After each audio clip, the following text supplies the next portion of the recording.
Once upon a time, there lived two close friends named Amara and Oluchi. They had been best friends since they were children. They went to the same secondary school and even the same university. Oluchi was more beautiful and intelligent amongst the two friends. She had better grades at school and had all the attention from boys, while Amara was the plain and simple Maria Amaka amongst the duo. She was more reserved and liked to hide away from the crowd. Immediately after their graduation, Oluchi with her hot brains got a job with a tech company that paid her juicy monthly salaries and allowances. But that was not the case for Amara. She managed to graduate with fair grades from the university, although she studied even harder than Oluchi, but her results couldn't measure up. Amara got a job as a sales girl in a local supermarket close to their house. The two friends lived together in the same house, with the bills mostly paid by Oluchi because she earned more, and Amara earned peanuts from her job. But Amara augmented by doing all the house chores, even washing her best friend's clothes, car, and running menial errands for Oluchi. Amara didn't mind. She was grateful to have a good friend like Oluchi who accommodated and fed her for free. One day, while Amara was working at the supermarket, a handsome young man named Jide came to buy some groceries. After he was done picking the items, he went over to the counter where Amara was the cashier. He brought out his card to pay for the items, but the card got declined. "Sir, your card got declined," Amara said politely with a smile on her face. "Really? How? How can that be?" "Please try again," Jide said with a frown on his face. Amara tried debiting the card again, but it got declined. Jide was frustrated. "I really need these items. What do I do now? And I don't know anywhere around here to get cash," he said with frustration on his face. Amara sympathized with him and she offered to keep the items for him while he went back to get a working card. Jide was moved by that simple gesture. He took a closer look at Amara and she was beautiful but reserved. He had never seen a cashier that polite in his entire life before. That evening, he waited outside the supermarket for Amara, and after the close of work, he asked for her number, and she reluctantly gave him. And in a few weeks, they started a serious relationship. Amara discovered he was a rich man, and she couldn't believe her luck. One evening, Amara told her friend Oluchi about Jide and the weird circumstances they met.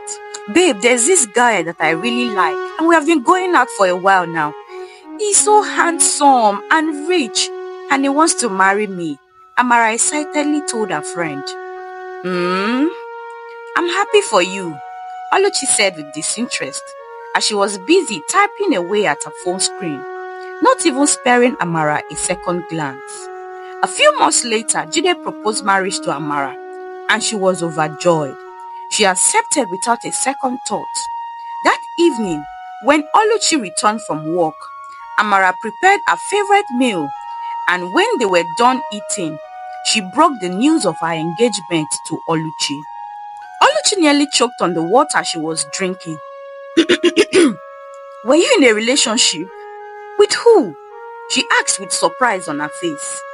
"Yes, I've been seeing Jide. I told you about him some months ago," Amara replied. "Who is Jide? I hope he's rich," Oluchi said. "Oluchi, money is not everything. And Jide is not broke. He's from a rich family. I've met his parents and siblings, and they are all well-to-do," Amara said, defending her man. What's even his name, sef? Let me look him up on the internet to know if what you're saying is true." Amara innocently gave Oluchi Jide's social media handle without thinking anything to it. After all, she trusted her best friend. That night, Oluchi couldn't sleep. She was enraged with jealousy and bitterness. So this dirty girl that I give my used clothes is getting married before me.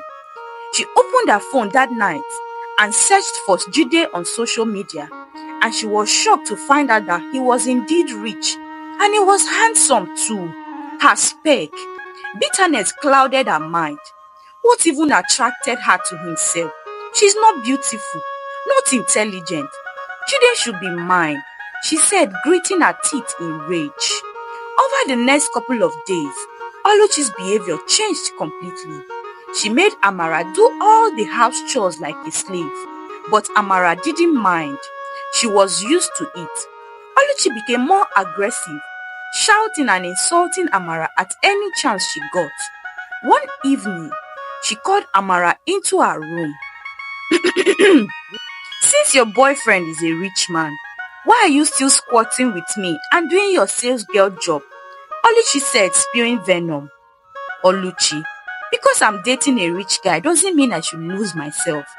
He has offered for me to move in with him, but I refuse, at least till he pays my dowry. He offered me a job elsewhere, but where is my pride? I don't love him because of his money. I told him I would accept all these things when we get married. Amara replied, you're a big fool.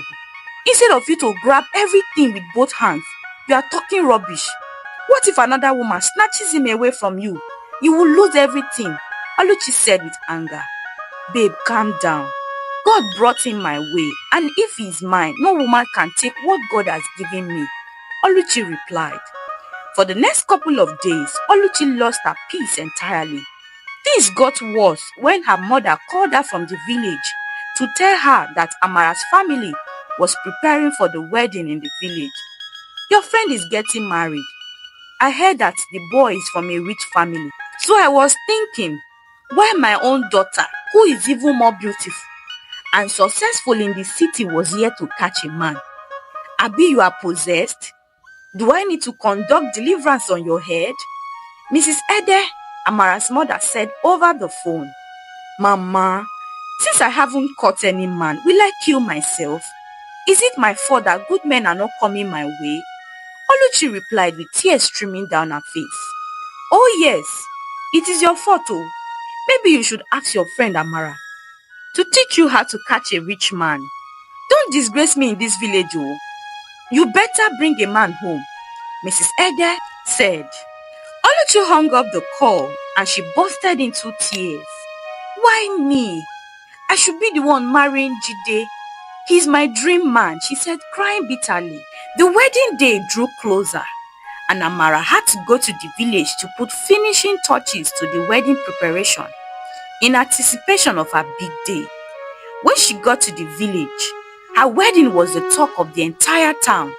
Her name was on everyone's lips. Her parents had boasted to the entire village that Jide was a rich man, and everybody congratulated Amara and her family. The wedding day arrived and Amara woke up with a strong headache. At first, she thought maybe it was just stress. She told her mother she had a strong headache, and her mother advised her to relax. But after some minutes, Amara started feeling feverish. She complained to her mother, Mama, all my body hurts. My head hurts. It feels like my body is on fire, Amara said, shivering on the bed. Worry clouded her mother's face. She rushed out to call her father, and they both came inside Amara's room. My daughter, how are you feeling? What kind of fever is this on your wedding day? Should we call the village doctor? Just as they were still talking, Amara started convulsing on the bed.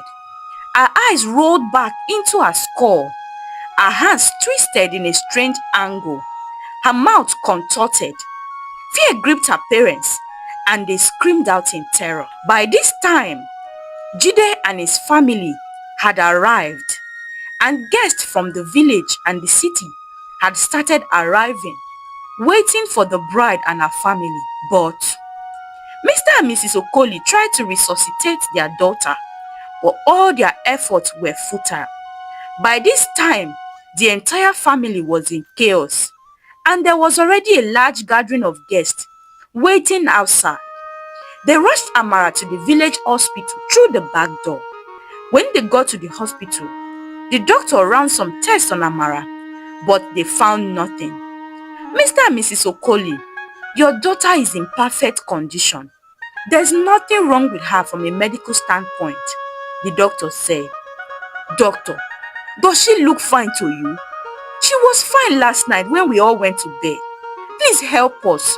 Today is our wedding day. Our husband and other guests are already waiting at our house," Mrs. Okoli said, crying bitterly. The doctor only shook his head. "Well, I have done all I can for her. Maybe you should take her to the city, to a bigger medical facility for treatment." Mrs. Okoli collapsed on the floor, wailing, while Mr. Okoli stood in shock as tears threatened to fall.